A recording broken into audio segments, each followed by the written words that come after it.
Et salut à tous, aujourd'hui discussion de salon. Vous avez été nombreux à me demander les différents logiciels que j'utilise en photo, en vidéo, en post-traitement, même dans mon métier de manière générale. Et ben on regarde ça aujourd'hui ensemble, c'est parti.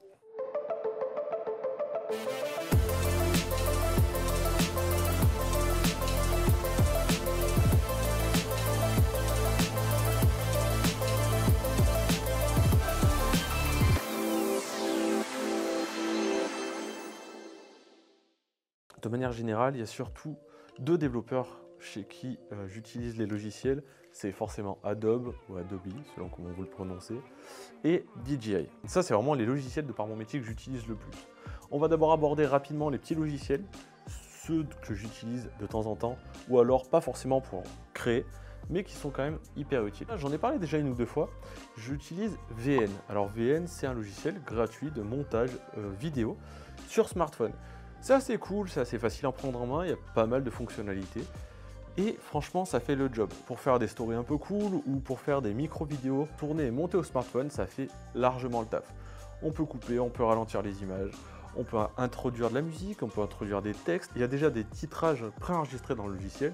Et franchement, ça fait le boulot. Alors vu que je suis un mec qui a pas mal la flemme et que les tableaux Excel, tout ça pour faire de la facturation, ça me gave, mais sévère. Buildu. J'utilise un petit logiciel sur mon smartphone qui marche bien et qui s'appelle Buildu. Comme ça. J'utilise un logiciel sur mon smartphone pour la facturation qui s'appelle Buildu. Buildu. C'est moche comme nom. Buildu, sans déconner. Alors le nom il est super moche. Buildu. Les gars, désolé, mais le logo aussi, il est moche. Mais par contre, ça marche bien, ça fait le taf. C'est gratuit. Buildu. Presque inutile quand c'est gratuit, mais à partir du moment où on paye un peu, on commence à avoir des fonctionnalités hyper cool. On peut faire des devis, on peut faire des factures, on peut entrer carrément les fiches clients, on peut entrer les fiches produits comme ça. Dès qu'on rentre le nom d'un produit et d'un client, tout se met automatiquement. On met les nombres, les quantités de shoot, les quantités d'heures et de journées de montage. Ça calcule tout, ça rentre tout, ça peut rentrer la TVA ou pas si vous êtes en micro-entreprise. Buildu, enfin franchement ça fait vraiment le taf.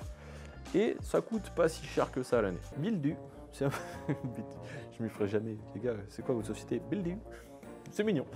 Mais du coup, non, en vrai, ça marche bien et ça fait vraiment le taf. Voilà, ça, c'est vraiment les deux petits logiciels que j'utilise en dehors de tout ce qui est créatif pro. VN et Buildu. Je suis un gamin. Ensuite, un logiciel que j'utilise plus pour faire de l'autoportrait, j'utilise Camera Connect. Vu que je suis chez Canon, le logiciel marche super bien. Ça permet de poser son appareil sur trépied, de régler tous les paramètres du boîtier, de prendre les photos avec des déclencheurs et des retardateurs. Et du coup, on peut travailler et se faire des photos tout seul. Ça marche hyper bien. Attention aussi, ça marche en vidéo. Moi, j'ai eu un petit souci. Alors, je sais pas à quoi c'est dû, j'ai pas eu le temps de m'y repencher dessus, mais quand je me suis filmé la dernière fois pour une vidéo tout seul en appuyant sur le rec avec les Rode Wireless Go, le son, il y avait un problème sur les fréquences et du coup le son était tout assuré. Mais sinon, pour la photo et la plupart du temps, ça marche vraiment super bien. Alors ensuite, vu que j'utilise beaucoup le matériel DJI, j'en ai trois. J'ai déjà DJI Mimo, donc ça va me servir pour mon stabilisateur de téléphone, l'Osmo Mobile 4. Si vous ne savez pas ce que c'est, j'ai déjà fait une petite vidéo juste là.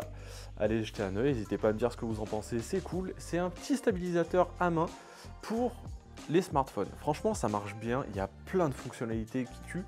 Et du coup, pour l'utiliser pleinement, donc pour utiliser par exemple l'Active Track, pour utiliser le mode... Putain, j'ai mangé le nom. Pour utiliser le mode time-lapse, etc., il faut passer par l'application, elle marche bien. Franchement, c'est efficace.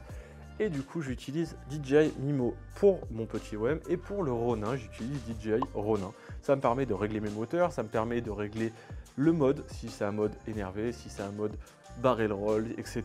C'est un mode FPV, la puissance des moteurs et ça me permet de tout paramétrer convenablement pour avoir une utilisation optimale de mon Ronin. Et ensuite, pour aller casser du drone, ouais, parce qu'on maltraite un peu les drones chez nous, même chose, si vous voulez voir comment on casse un peu du drone, on vous met la vidéo où je vole avec Thomas avec le Mavic Air 2S. Franchement, vidéo à voir, plutôt cool, un peu détente. Et du coup, pour voler avec mon Mavic Air 2S, j'utilise le DJI Fly qui est directement dans mon Smart Controller. L'appli est top, ça marche bien, c'est efficace. Il y en a qui s'en plaignent un peu pour certaines portées ou des choses comme ça. Moi, jusqu'à là, j'ai pas eu à me plaindre. C'est une bonne appli. DJI, de manière générale, font les choses très bien, c'est efficace, il y a plein de modes différents selon les drones. Et franchement, c'est top. Les 3 applis de chez DJI que je viens de citer sont entièrement gratuites. Elles sont faites pour utiliser de manière optimale les produits que vous achetez chez eux. Et ensuite, on arrive sur mes logiciels vraiment de travail. Mes logiciels de post-traitement qui coûtent un rein à l'année, voire deux.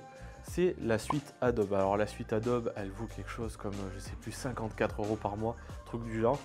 Mais franchement, c'est efficace. J'utilise quasiment tous les jours déjà Lightroom. Alors, flemme, comme vous le savez d'habitude, j'ai tout le temps la flemme. Du coup, Lightroom, je l'utilise surtout en version mobile. Pour tous mes réseaux sociaux, c'est retouché en version mobile. Le logiciel est top, ergonomique, c'est efficace.